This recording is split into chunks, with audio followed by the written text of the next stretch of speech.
Hola, soy Jorge Ramos y a continuación escucharás el podcast del Noticiero Univisión. El programa de noticias de mayor impacto en la comunidad hispana de Estados Unidos. Muy buenas noches. Hace solo minutos fue encontrada en el Parque Central de Nueva York, el Central Park, una mochila que la policía cree es la que llevaba el sospechoso cuando disparó contra Brian Thompson, presidente de United Healthcare. También habrían encontrado ropa y lo que describieron como un objeto pesado. Peggy Carranza está en este momento en vivo en la ciudad de Nueva York. ¿Qué más se sabe, Peggy? Cuéntanos. Hola, ¿qué tal? Buenas noches. Ilia, nos encontramos a solo cuadras del Central Park, donde unas 2 docenas de agentes realizaron esta búsqueda en el parque y donde podrían haber hallado esta mochila, posiblemente, según ellos, vinculada al sospechoso de este asesinato que ellos han dicho es premeditado. Por otra parte, lo que sabemos es que, según las autoridades, no planean abrir esta mochila, sino llevarla directamente a un laboratorio para que sea analizada. Como lo dices, aparentemente también hallaron ropa y un objeto pesado muy cerca precisamente también del área donde habría huido este sospechoso luego del homicidio. Así que veamos. Este es uno de los nuevos videos del sospechoso del asesinato del director ejecutivo de la aseguradora United Health, Brian Thompson. Lo muestra aparentemente depositando algo en bolsas de basura a las 6:19 de la mañana, poco antes del homicidio. Las autoridades estarían analizando una muestra de ADN, presuntamente hallada en una botella de agua. Alguien eventualmente va a salir y decir que lo conoce, que es un colega, un familiar, un vecino. El hombre supuestamente llegó a Nueva York el 24 de noviembre en un autobús de Greyhound que partió desde Atlanta, pero se desconoce dónde lo abordó. Él se habría registrado en este hostal con una licencia de conducir falsa de Nueva Jersey y su cara habría quedado al descubierto en estas fotos cuando coqueteaba con una empleada. Tras el homicidio, huyó en bicicleta a Central Park. Este video lo muestra saliendo del parque sin mochila. Este turista que se hospeda en el hostal dice haberlo visto. Estábamos corriendo, estábamos haciendo una corsa en el Central Park. ¿Y qué viste? He visto una bicicleta que estaba andando muy rápido y tenía una balaclava. La policía cree que el sospechoso podría haber dejado la ciudad, porque dicen que se dirigió a la terminal de autobuses en taxi. Son autobuses interestatales, por eso creemos que puede haber salido de Nueva York, dijo el jefe de detectives. También investigan por qué dejó marcadas en la munición las palabras demorar y deponer, que podrían referirse a estrategias de aseguradoras para no pagar reclamos. Tras el asesinato, algunas empresas de atención médica han eliminado las fotos de ejecutivos de sus sitios web. Además de este nuevo hallazgo, la policía también dijo estar investigando, analizando cientos de pistas e imágenes, donde aparentemente el sospechoso en la mayoría, precisamente de estas imágenes, aparece con la cara cubierta. Ilia, regreso contigo. Estaremos muy pendientes del desarrollo. Gracias, Peggy, por tu información desde la ciudad de Nueva York.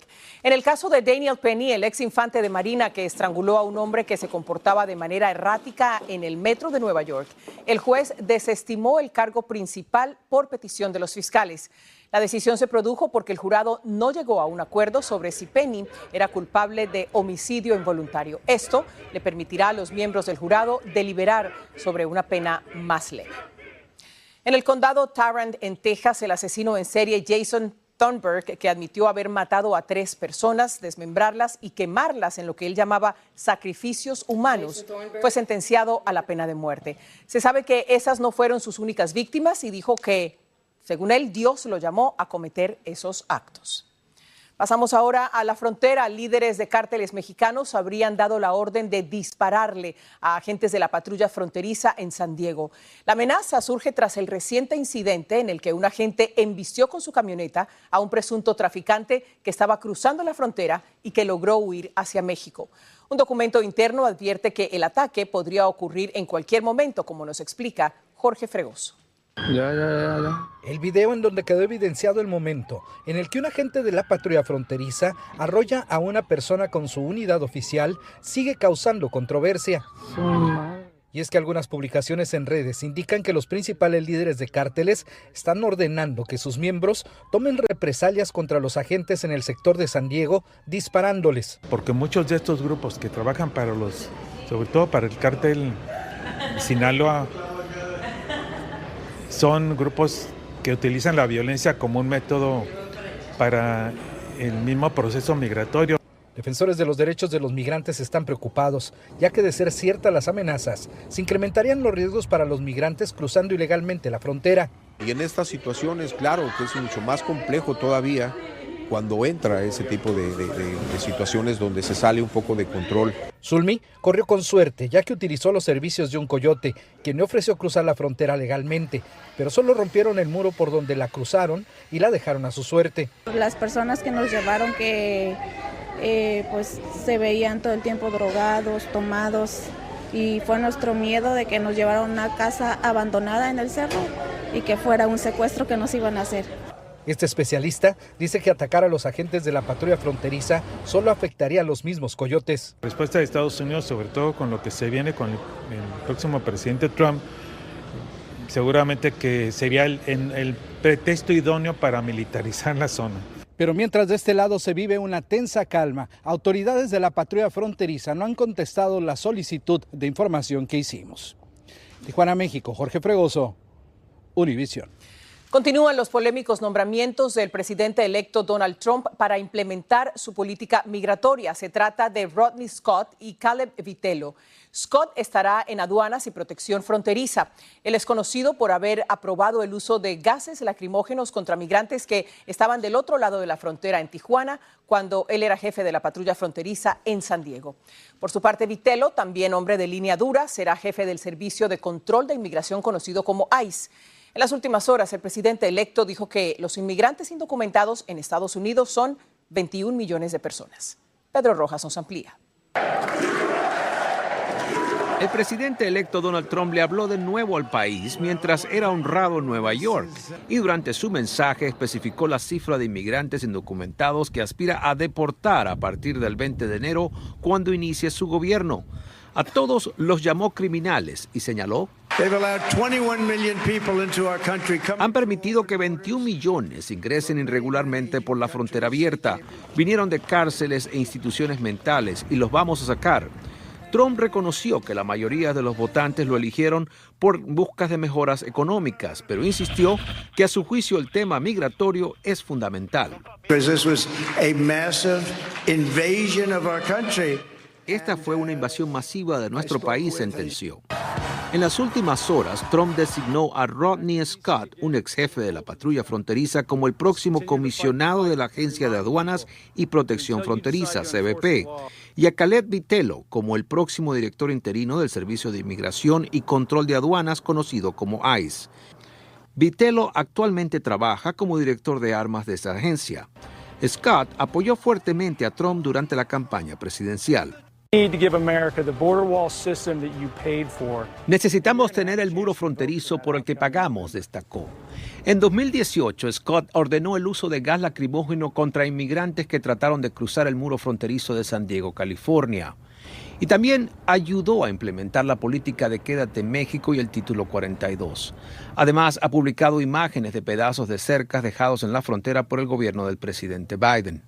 Agentes fronterizos reconocen cómo les ayuda la cerca.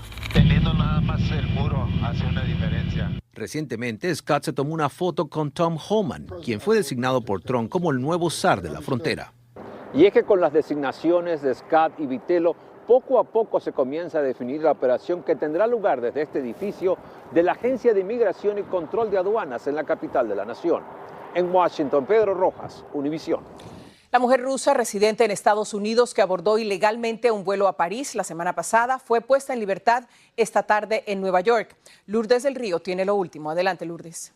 Así es, Ilia. Flanana Dalí compareció ante un juez en Nueva York ayer y volvió a la corte el día de hoy. Allí fue liberada bajo fianza con condiciones que incluyen monitoreo por GPS, toque de queda y tratamiento de salud mental, según un portavoz de la Oficina del Fiscal Federal para el Distrito Este de Nueva York.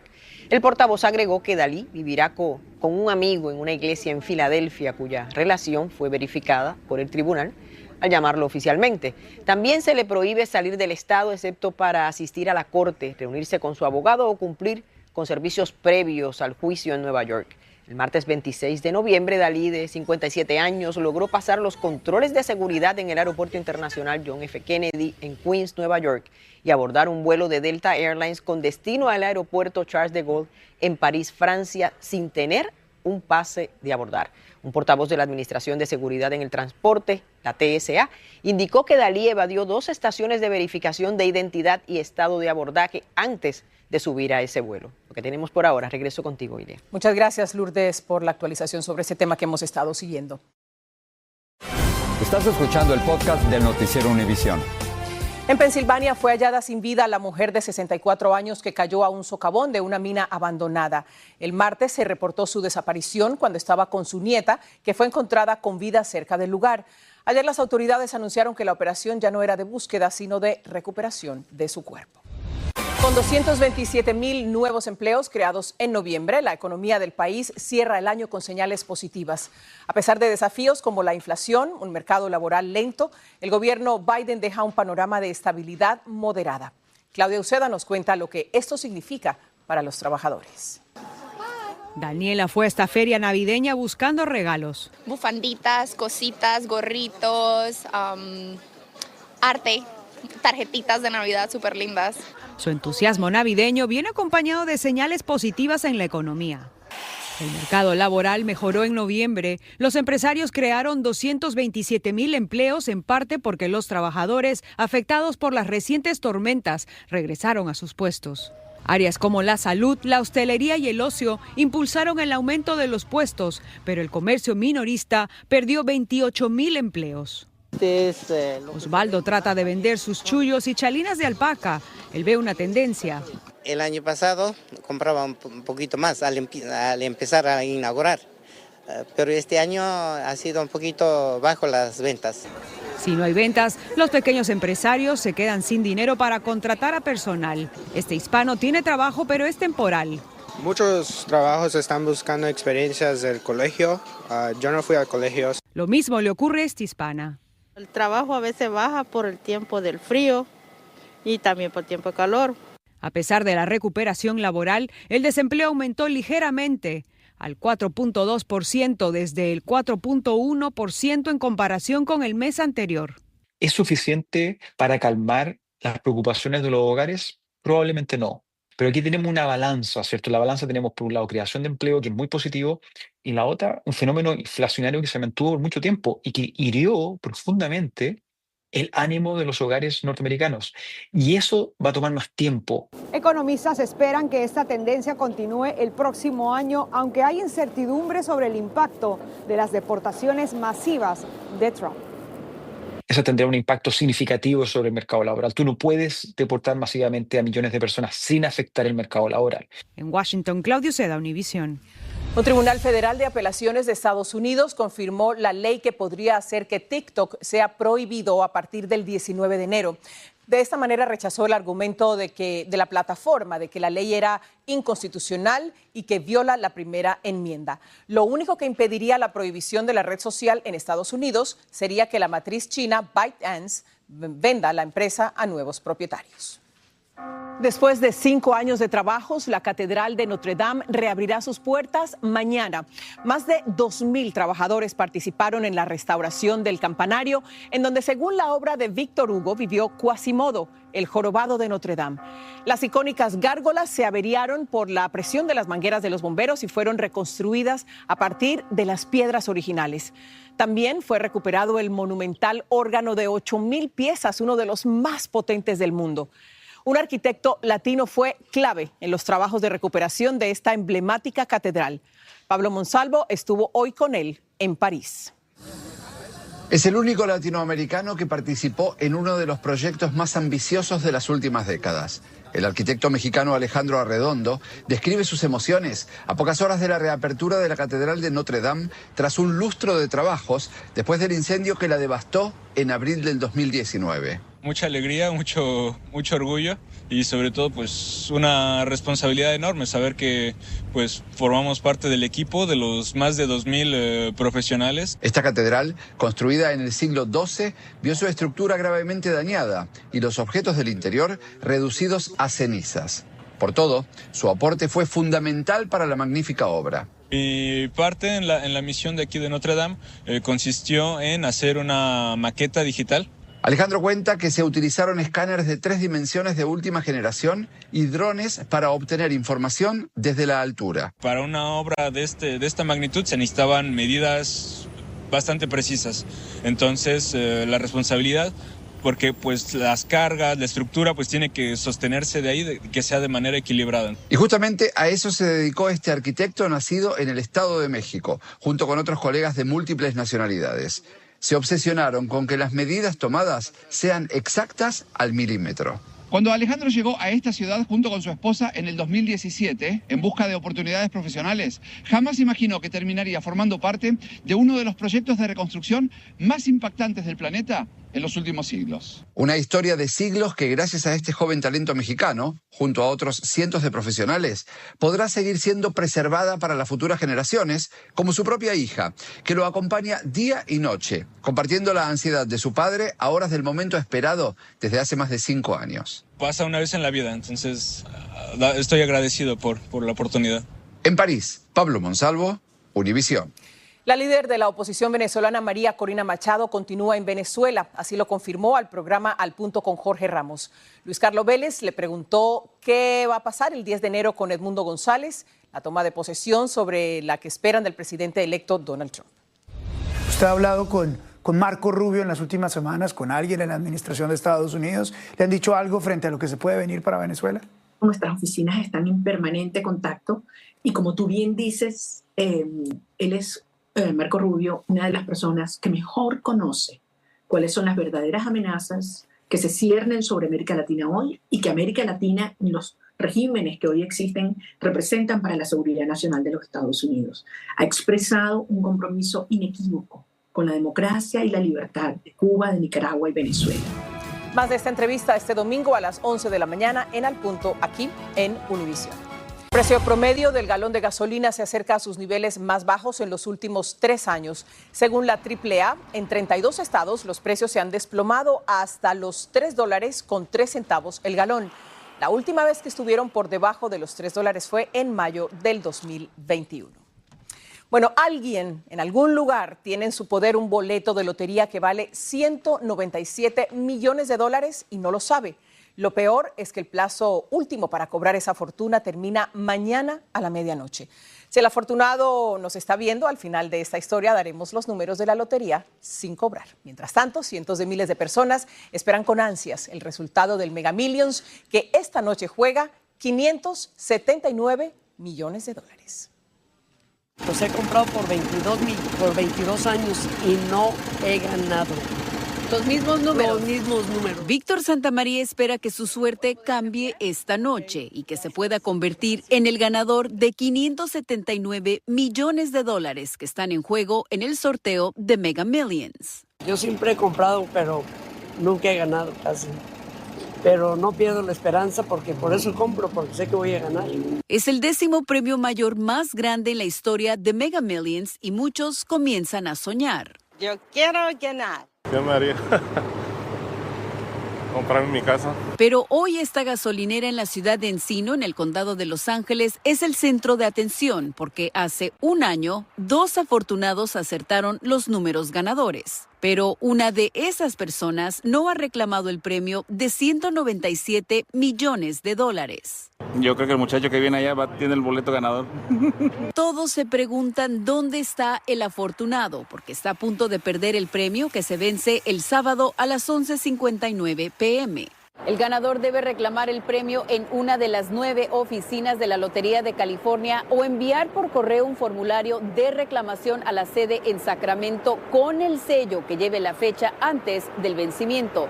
Le queda muy poco tiempo para hacerlo. Reclamar un premio de Mega Millions varía por estado, puede ser de 90 días, 180 o hasta un año. all of that money ends up in the same pot for public education. En California, cuando hay premios sin reclamar, los beneficiados son los estudiantes. El dinero es otorgado para las escuelas públicas. En Los Ángeles, Dulce Castellanos, Univisión. Por cierto, los números ganadores fueron 21, 26, 53, 66, 70 y 13. Mucha suerte al millonario que tiene ese boleto y no lo sabe. Con eso nos dejamos. Buenas noches.